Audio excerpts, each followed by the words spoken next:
Saudara-saudara, kami menyambut saudara sekalian dalam ibadah hari Minggu keempat Prapaskah, yang di dalamnya kita bersyukur atas rahmat Tuhan bagi gereja Protestan di Indonesia yang dapat merayakan HUT ke-416.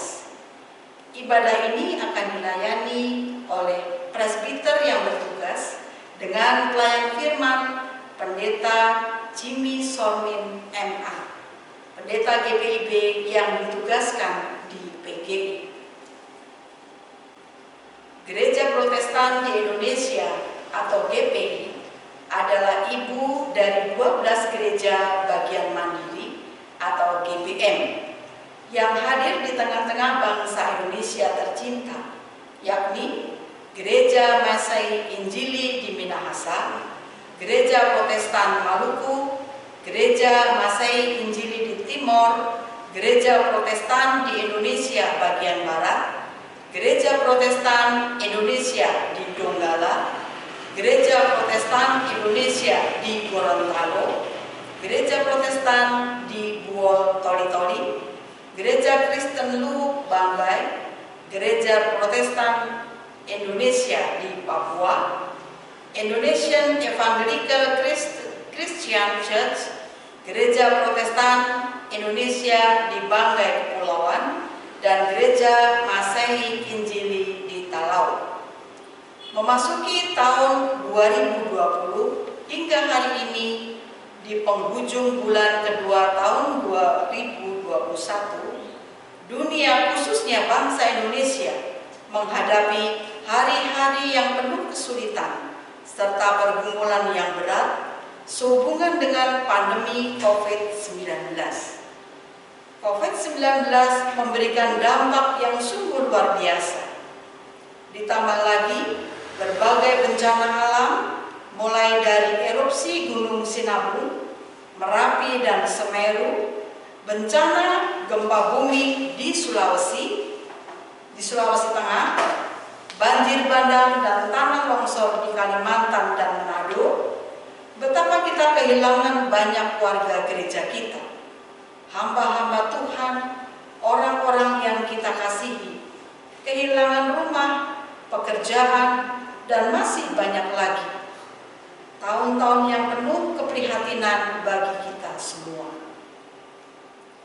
Di tengah-tengah keprihatinan ini, kita diajak untuk bersyukur sejak kita memiliki Allah yang adalah Alfa dan Omega, yang awal dan yang akhir, yang senantiasa menyertai GPI sehingga boleh memasuki usia yang ke-416 tahun, dan yang senantiasa merawat dan melindungi umatnya di sepanjang sejarah dunia ini dan dalam segala situasi dan kondisi yang ada. Dialah yang menguatkan kita, sehingga kita masih dapat berdiri tegak, bergandengan tangan, mengayuh langkah, mengerjakan tugas pelayanan yang Tuhan percayakan kepada kita dengan membangun persaudaraan yang indah dan manis dalam Tuhan.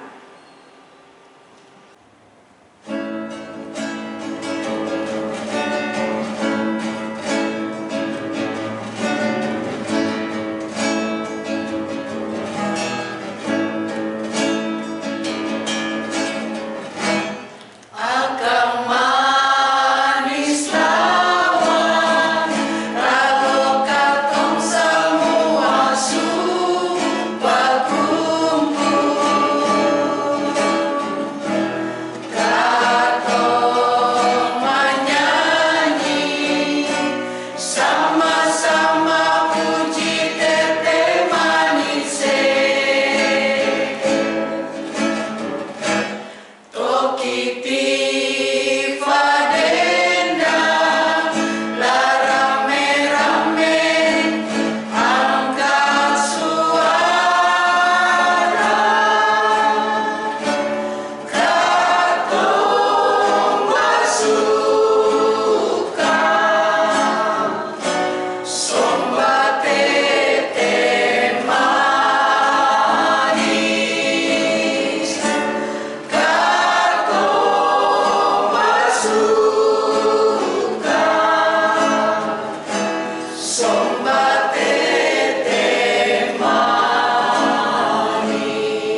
Mari berdiri, kita beribadah kepada Tuhan dengan penuh sukacita.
Kasih karunia dan damai sejahtera dari Allah Bapa kita dan dari Tuhan kita Yesus Kristus menyertai kamu sekalian.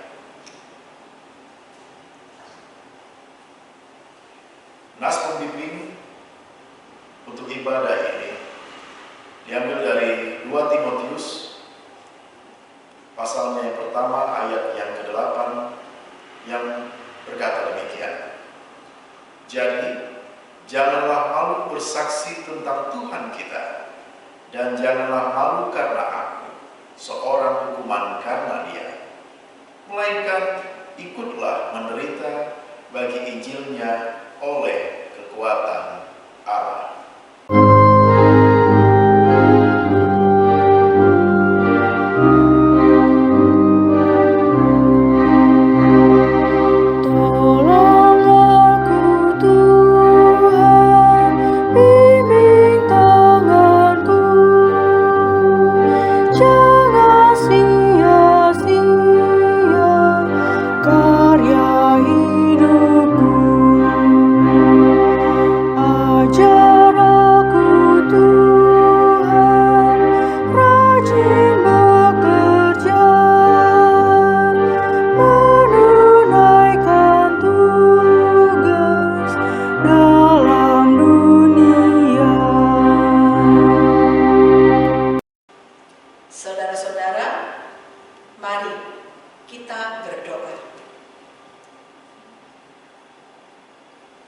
Ya Allah yang rahmani, di hari ini kami bersyukur atas kelimpahan rahmat yang kami terima dalam hidup ini.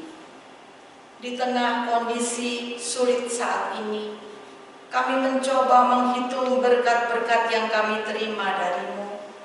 Kami menyadari bahwa Engkau sangat mengasihi dan menyayangi kami. Namun terkadang kami menyakiti hati Tuhan dan sesama kami. Ketidaksetiaan dalam melakukan kehendak-Mu, iri hati, benci dan dendam, dusta dan caci maki, acap kali kami lakukan dalam keseharian kami.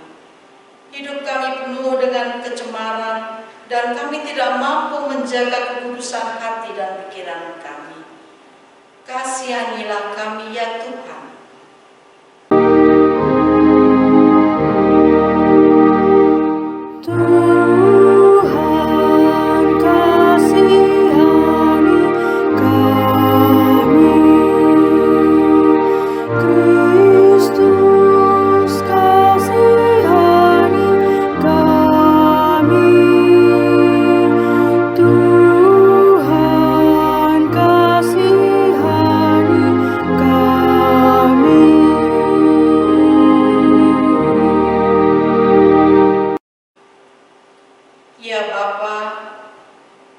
Bimbinglah kami untuk memaknai kehidupan ini dengan melakukan kehendak-Mu, sehingga hidup kami dapat berguna dan bermanfaat bagi orang lain.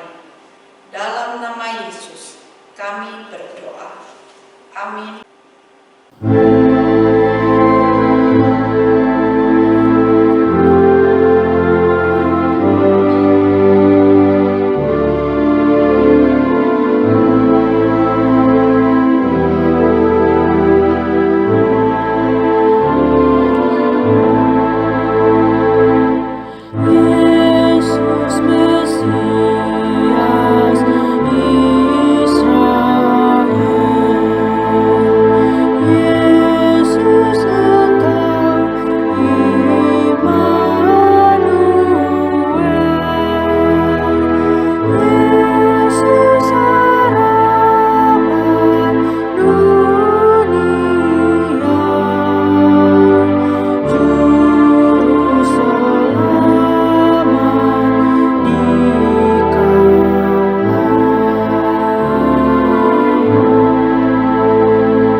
Saudara-saudara sekalian, kita akan membaca dan merenungkan firman Tuhan. Namun sebelumnya marilah kita berdoa, mohon bimbingan Roh Kudus-Nya. Kita berdoa. Ya Tuhan, Engkau yang adalah Alfa dan Omega, sumber kebenaran dan hidup. Kepadamu kami bermohon agar kami yang akan merenungkan sabda Tuhan diikuti dengan kuasa Roh Kudus-Mu, sehingga sabda yang kami baca dan renungkan itu menjadi kekuatan, menjadi sulur dan pelita bagi kaki serta jalan kami. Bersabdalah kepada kami ya Bapa, kami anak-anak-Mu sedia untuk mendengarkannya. Terpujilah Kristus, sabda yang hidup. Amin. Marilah berdiri untuk mendengar firman Tuhan yang dibacakan dari Alkitab. Hosea.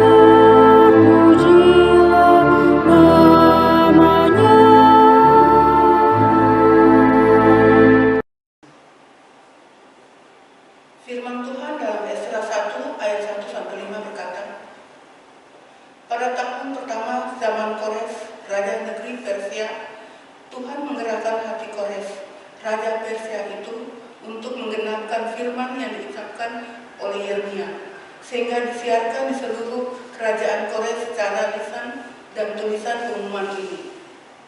Beginilah perintah Kores, raja Persia. Segala kerajaan di bumi telah dikaruniakan kepadaku oleh Tuhan, Allah semesta langit. Ia menugaskan aku untuk mendirikan rumah baginya di Yerusalem yang terletak di Yehuda. Siapa di antara kamu termasuk umatnya, Allahnya menyertainya.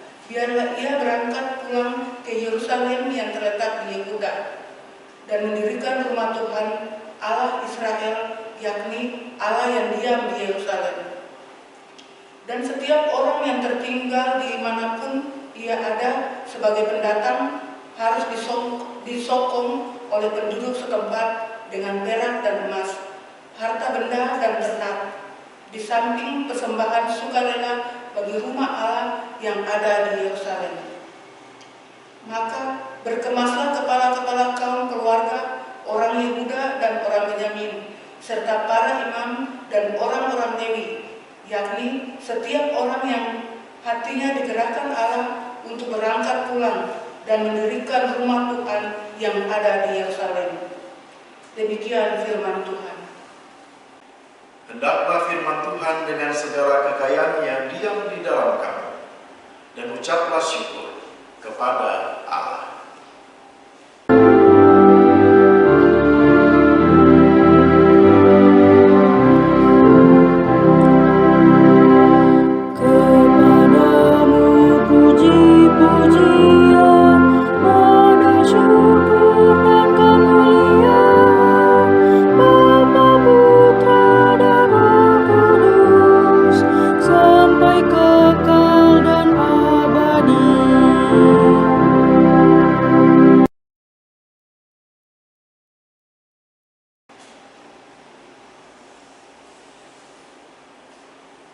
Ibu bapak saudara yang terkasih di dalam Tuhan Yesus, barangkali di antara kita ada yang senang jika kita membuka YouTube ataupun medsos seperti Facebook, maupun juga barangkali ada yang pernah share kepada kita video-video lewat WhatsApp group atau japri kepada kita. Ada video atau tutorial terkait pembuatan benda-benda tertentu. Saya pernah menyaksikan bagaimana pembuatan sebuah cangkul, mulai dari besi yang dipanaskan sampai dengan sebuah cangkul yang begitu bagus, tahan dan tajam, baik dipakai, artinya kualitas premium.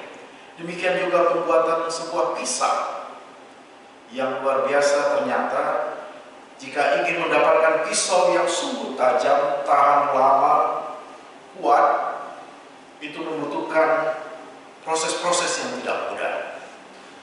Dan ada begitu banyak video atau tutorial terkait pembuatan barang-barang sejenis, bahkan sampai dengan barang-barang yang untuk kualitas atau untuk produksi di industri atau pabrik-pabrik. Artinya apa? Pembuatan alat-alat tersebut, benda-benda tersebut adalah upaya untuk mencapai satu tujuan. Ada maksud di balik pembuatan alat-alat tersebut, sehingga alat yang diciptakan itu, alat yang diproduksi itu berguna sebagaimana yang diharapkan si pembuat.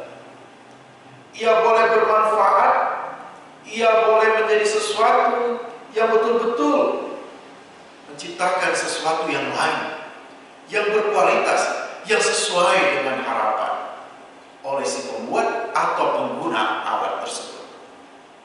Nah, ibu bapak yang dikasihi Tuhan Yesus, saudara-saudara sekalian, di dalam pembacaan kita dari Ezra 1 ayat 1 sampai 5 yang dibacakan tadi, kita melihat bahwa ada figur, paling tidak ada dua orang di sini yang saya mau tekankan, yaitu pertama, figur dari seorang nabi yang digenapkan apa yang menjadi nubuatan-nubuatannya kepada orang-orang Israel yang terbuang, yakni Nabi Yeremia. Figur kedua adalah Raja Kores, Raja Persia. Keduanya dari tempat yang berbeda, asal berbeda, ataupun juga kedudukan berbeda, punya kemampuan yang berbeda, punya misi yang berbeda, namun diciptakan oleh yang menciptakannya, yaitu Tuhan yang Maha Kuasa dengan perannya masing-masing. Yeremia sebagai seorang nabi yang harus berkata benar, menyampaikan apa yang menjadi kehendak Tuhan, ia memang dibentuk untuk menyampaikan apa yang menjadi pesan Tuhan, kehendak Tuhan kepada orang-orang Israel yang baik di dalam pembuangan, yang mereka dalam situasi putus harapan dan dalam keadaan situasi dipercayakan, ia diutus, ia digunakan oleh Tuhan untuk menyampaikan pesan itu, kehendak Tuhan itu. Yang kedua, figur Raja Kores. Sekalipun ia bukan di dalam histori sebagai orang yang percaya kepada Allah, orang yang mengikut Allah, bukan bagian dari umat Israel sendiri, namun oleh karena Allah yang membentuk hatinya, membentuk dirinya, dan menggerakkan hati pikirannya untuk melakukan apa yang Tuhan kehendaki, maka apa yang dilakukan oleh Yeremia dalam nubuatan-nubuatan penyampaian tentang firman Tuhan itu juga diwujudkan oleh Kores, yaitu mengizinkan, mendorong, memfasilitasi bahkan orang-orang Israel yang puluhan tahun terbuang untuk kembali ke tanah Yehuda, untuk kembali membangun peribadatan kepada Tuhan, membangun ritus yang selama ini sempat tertinggal oleh karena proses pembuangan jauh dari tanahnya, dan mereka kembali bersatu membangun Yerusalem yang telah porak-poranda. Ketika Tuhan berkenan memakai seseorang menjadi alat yang diinginkannya, maka terjadilah. Tentu hal ini bagi orang-orang yang berada di pembuangan, umat Tuhan terkejut.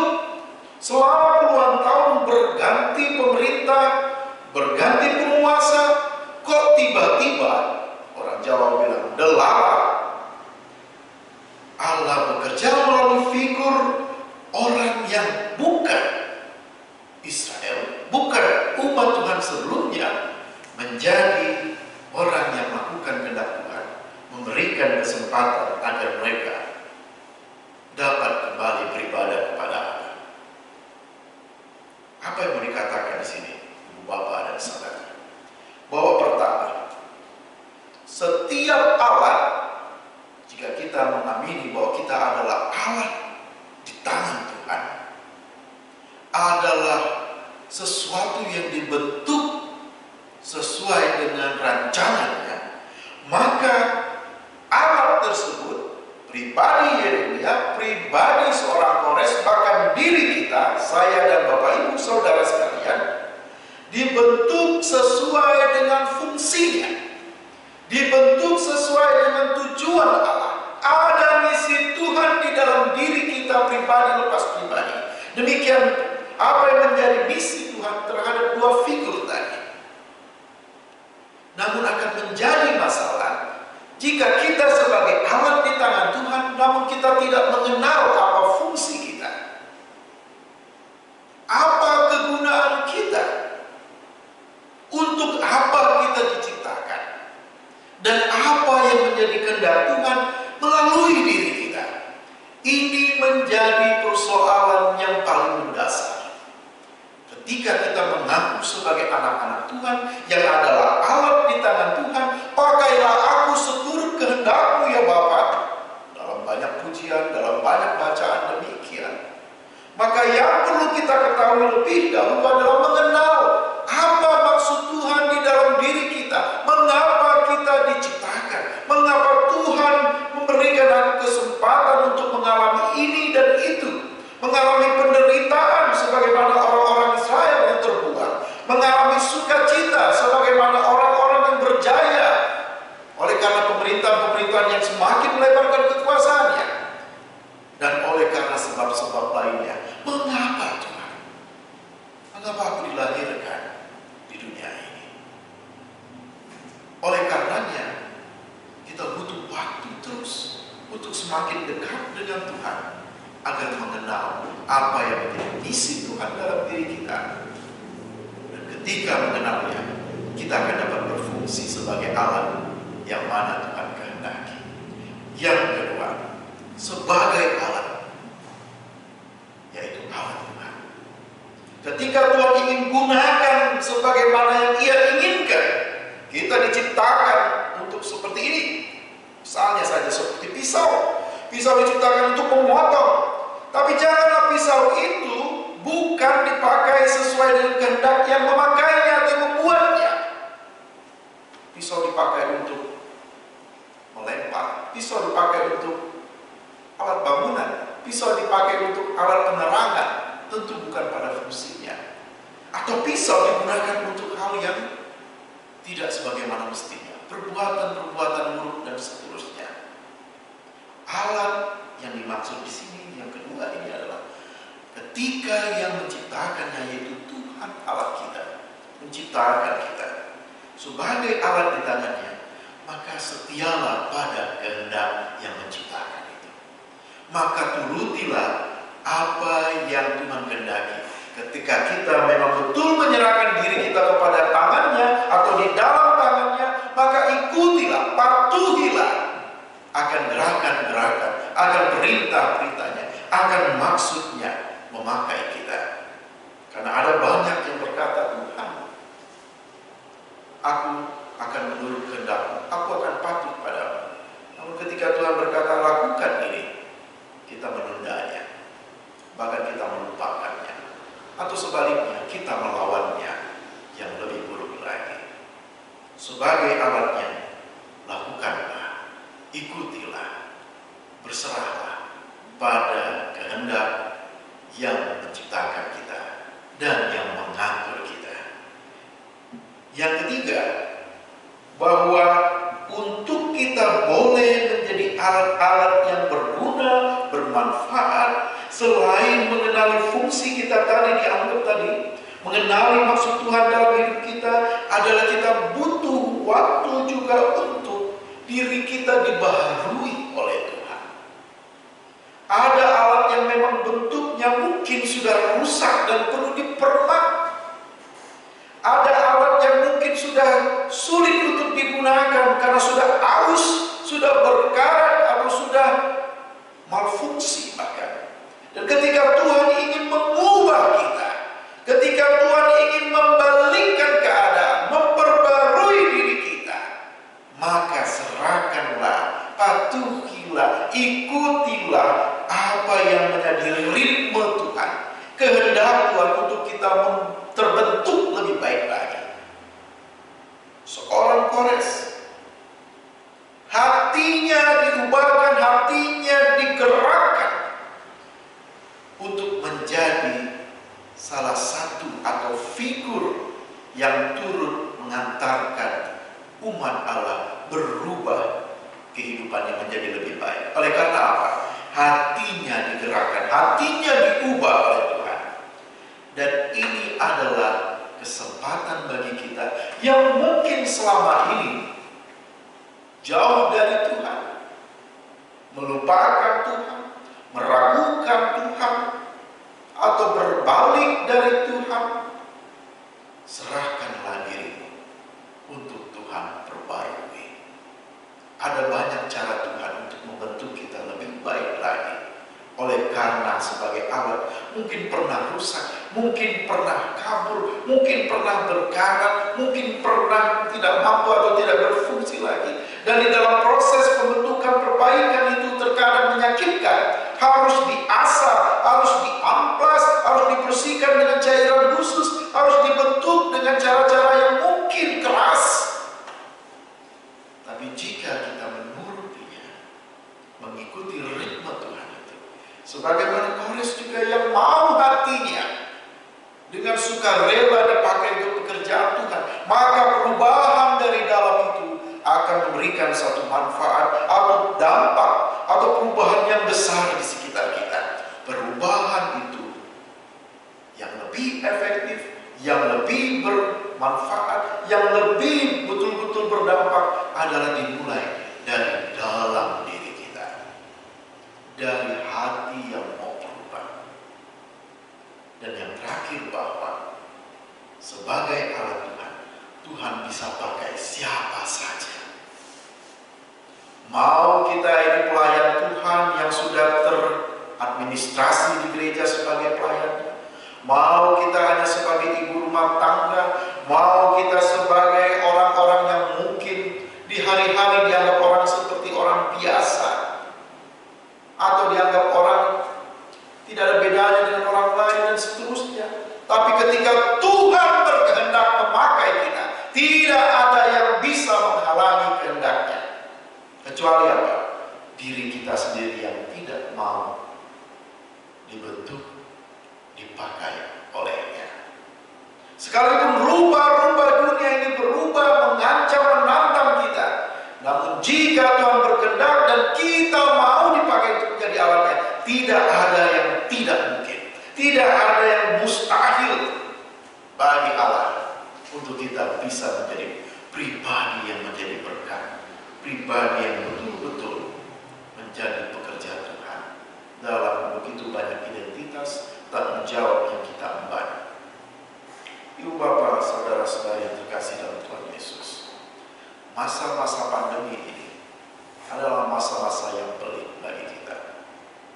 Dan memasuki minggu keempat Prapaskah, kita diingatkan bahwa kita butuh waktu untuk kembali dekat kepadanya. Butuh waktu introspeksi, retrospeksi, kedalaman diri kita, mengenal diri kita, memahami kehendak Tuhan dalam berbagai pergumulan kita, mengenal apa yang menjadi tujuan-tujuan Tuhan dalam diri kita. Sekalipun dampak pandemi ini berat, secara ekonomi, secara kesehatan, secara sosial, namun ketika kita menyerahkan diri kita untuk hal yang tidak mungkin di mata kita, Tuhan ubah menjadi sesuatu yang mungkin, dan pasti akan ada perubahan yang membuat kita pun terkejut, sama seperti terkejutnya orang-orang Israel ketika tahu bahwa seorang Kores mau melakukan kehendak Tuhan. Dan oleh karenanya, serahkanlah dirimu selalu. Gunakan momen Prapaskah ini untuk menghayati penderitaan Kristus dalam diri kita, di dalam kehidupan kita, yang Ia sendiri datang untuk mengubah hidup kita, menyelamatkan kita. Yang dibutuhkan adalah kita pun datang dan mau memaknai karya penyelamatan itu, melihat ke dalam diri kita, melihat kehendak Tuhan di dalam pribadi, kehidupan kita, keluarga kita. Apa maksud Tuhan? Apa keinginan Tuhan di dalam karya penyelamatannya? Apa maksud Tuhan yang menderita lebih dahulu bagi kita di dalam sisa-sisa kehidupan kita ini, sehingga kita memanfaatkan waktu demi waktu untuk sesuatu yang semakin memuliakan Tuhan. Tuhan sertai, lindungi, dan berkati saudara-saudara. Amin.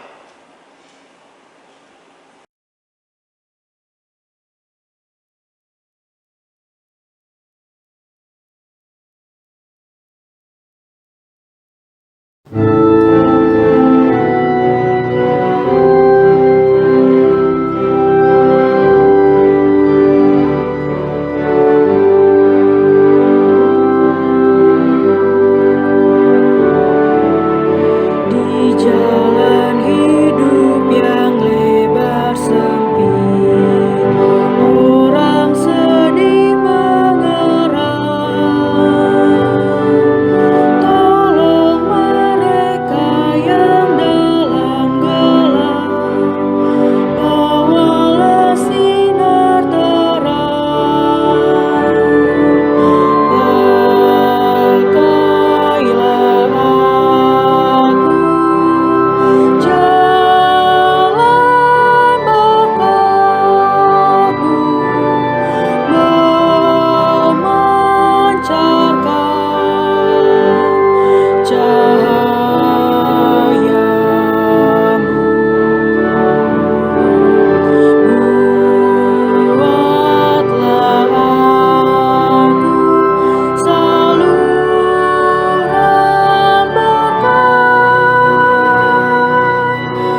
Bapa yang Maha Kuasa, Khalik langit dan bumi, dan kepada Yesus Kristus, anaknya yang tunggal Tuhan kita, yang dikandung daripada Roh Kudus, lahir dari anak darah Maria, yang menderita di bawah pemerintahan Pontius Pilatus, disalibkan, mati dan dikuburkan, turun ke dalam kerajaan Allah.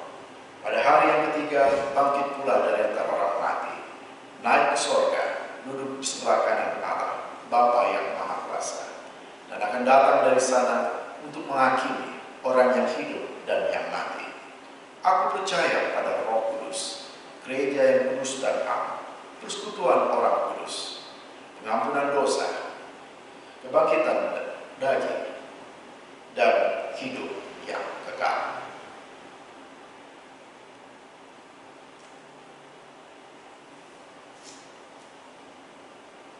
Ibu Bapa, saudara terkasih dalam Tuhan, marilah kita berdoa. Ya Tuhan yang kami sapa dalam nama Kristus Yesus, yang rela sengsara, mati dan bangkit dari kami. Kami mengucap syukur firman-Mu yang telah mengingatkan kami, agar kami selalu datang kepadamu, mengingat apa yang menjadi karya Tuhan dalam diri kami, mana Tuhan telah membentuk kami untuk tujuan Tuhan, untuk misi Tuhan, yang buatlah kami semakin mengenal apa yang menjadi kehendak-Mu dalam diri kami. Bahkan kami juga mau memanfaatkan setiap waktu di hadapan kami untuk setia di dalam kehendak Tuhan. Bapa terkasih, Kristus Juru Selamat, Roh Kudus pembimbing kami, buatlah kami boleh melangkah melalui hari-hari ke depan dengan selalu pengharapan, selalu dengan juga memeriksa diri untuk semakin lebih baik. Mampukan kami menghadapi segala tantangan yang ada di sekitar kami, bahkan terkadang yang membuat kami seperti putus harapan. Biarlah nama Tuhan dimuliakan lewat perjuangan kami, pergumulan kami, atas segala yang menjadi tantangan kehidupan itu. Tuhan, kami mendoakan agar anak-anak-Mu yang melayani jemaat ini, ya Bapa, hamba-Mu Pendeta Umi Rai, hamba-Mu yang melayani sebagai penatua, diaken, sebagai kostum, sebagai pemandu lagu, pemain musik, dan tugas-tugas lainnya, pengurus-pengurus bahkan unit-unit misioner. Tuhan jamah mereka agar di tengah keterbatasan ini, tetap hati mereka terus tak terbatas ingin melayani Tuhan melalui sesama dengan cara-cara yang aman, yang sehat, yang tetap membuat anak-anak mulai juga tetap terlindungi. Lingkupi kami sebagai hamba-hamba-Mu dengan kesehatan. Berkati kami anak-anak-Mu sebagai umat-Mu di jemaat penabuh kasih ini. Dalam tugas tanggung jawab kami, pekerjaan kami, Tuhan curahkanlah berkat-Mu, sehingga apa yang kami kerjakan tidak menjadi kesia-siaan. Itu tetap menjadi bagian yang mencukupkan kebutuhan kami. Kami percaya bahwa Engkau adalah Bapa yang tidak meninggalkan anak-anaknya, yang terus berseru dan terus berpengharapan kepada-Mu. Ajarlah kami untuk juga terus berseru dan berpengharapan. Kami yang sakit, kami yang dalam keadaan lemah tubuh, jamah kami ya Tuhan, di dalam nama Kristus Yesus, pulihkan kami. Ampuni dosa pelanggaran kami, sehingga jamahan Tuhan, penyembuhan Tuhan tidak terhalangi oleh pelanggaran dan dosa-dosa kami. Kami yang sedang mencari pekerjaan oleh karena persoalan-persoalan kehidupan ini, Tuhan bukakan jalan dan mampukan kami dengan hikmat-Mu untuk menggunakan kesempatan di mana Tuhan buka jalan dan kesempatan itu. Bagi anak-anak-Mu yang sekolah, yang kuliah, Tuhan juga berkati dengan curahan kuasa Roh Kudus agar mampu melakukan tugas tanggung jawab sekalipun dengan pembatasan-pembatasan di masa pandemi ini. Berikan kesehatan baginya. Tuhan, bagi anak-anak-Mu yang berulang tahun, Tuhan tambahkan sukacita. Umur yang bertambah membuat mereka bertambah pula dewasa dalam iman. Dan Tuhan kawal kehidupan mereka hingga tahun-tahun yang akan datang. Bagi anak-anakmu yang merencanakan perkawinan, anak-anakmu yang merencanakan kelahiran dan seterusnya, Tuhan juga berkati dan sertai. Bagi anak-anakmu yang berduka, ya Tuhan, Engkau yang Maha Pengasih, kami mohon hiburlah dan kuatkan mereka. Kami serahkan masyarakat di sekitar umat-Mu. Kami serahkan majelis sinode, gereja-gereja di seluruh tanah air ini dalam melayani sesama, melayani Tuhan. Tuhan berkati. Anak-anak-Mu yang melakukan pelayanan di pedalaman sebagai guru-guru Injil, sebagai pemberita-pemberita firman, Tuhan sertai dan berkati.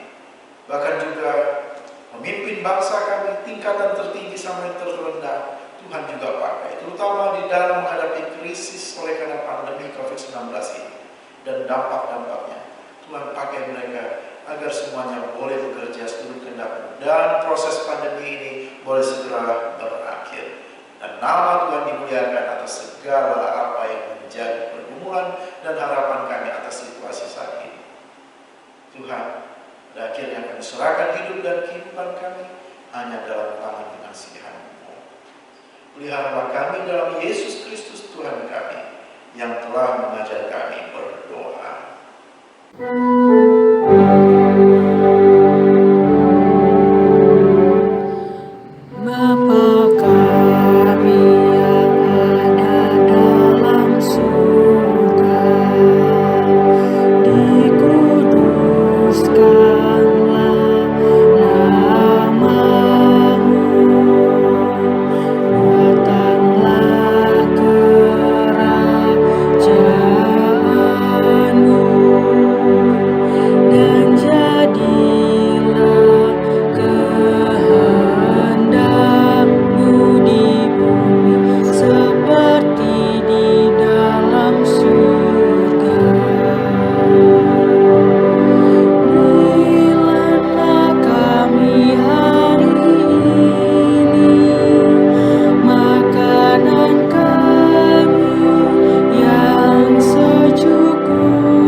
Firman Tuhan dalam Mazmur 105 ayat 1 dan 2 berkata, "Bersyukurlah kepada Tuhan, serukanlah namanya, perkenankanlah perbuatannya di antara bangsa-bangsa.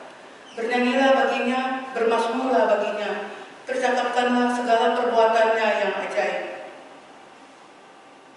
Berikan yang terbaik bagi Tuhan."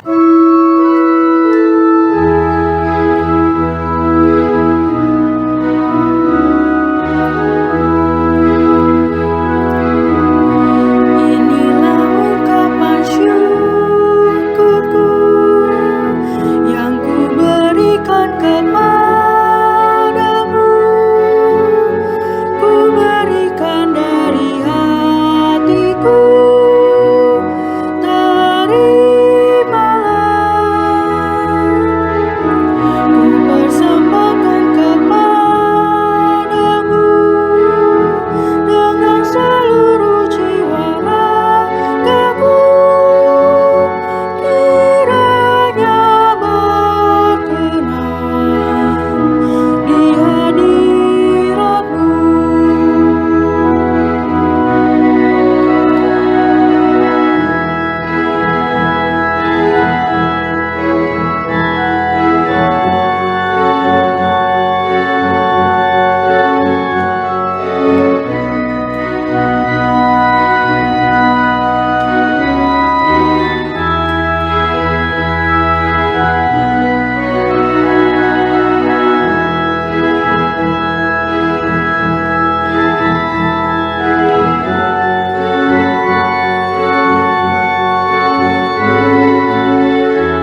nyata dalam kehidupan kami dari hari ke hari.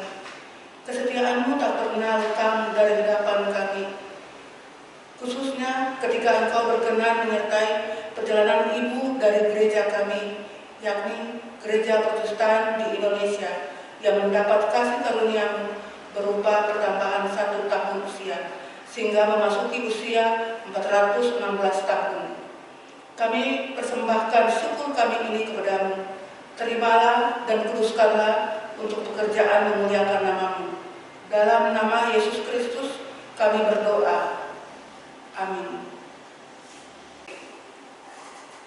Kita semua diutus Allah untuk membangun kehidupan yang berkualitas, agar kehadiran kita sebagai orang Kristen juga sebagai gereja dapat memberi manfaat bagi dunia.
Angkatlah hati dan arahkanlah pikiranmu kepada Tuhan, serta terimalah berkat-Nya.